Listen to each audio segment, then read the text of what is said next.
I think it's safe to say that anybody who's watching this video is more than likely thinking about buying one of these, because any self-respecting BMW fan probably wouldn't consider buying a 1600 BMW. But let's see how these compare to the road rockets we tend to associate as BMWs. Well, the first thing I'm going to pick up on is, quite often with these, the instrument cluster gets obstructed by the steering wheel. Now, okay, you can do something about that because you can lower and raise the steering wheel, but let's just ask ourselves a question here.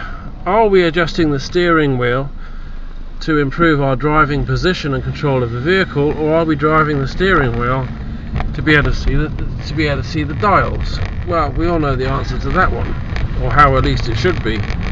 Very solid car, feels really good put together.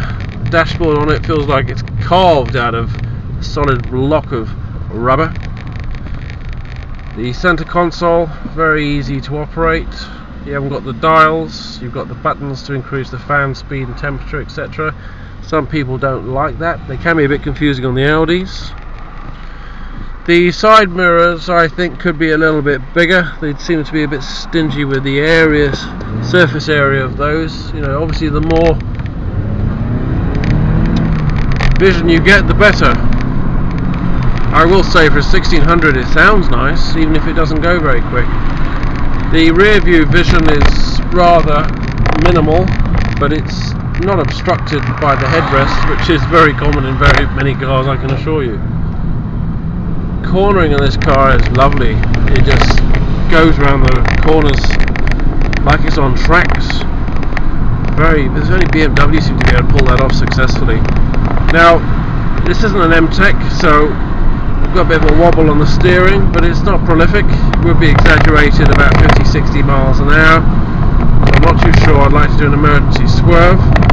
In fact, that's a good point actually. If you're thinking about buying a BM, I would strongly suggest that you go for something with M-Tech suspension.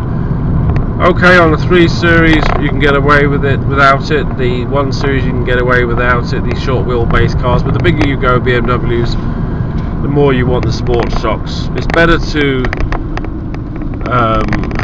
have some concessions with the comfort and have more control over the vehicle. And that's actually what you will get with the M-Tech shocks.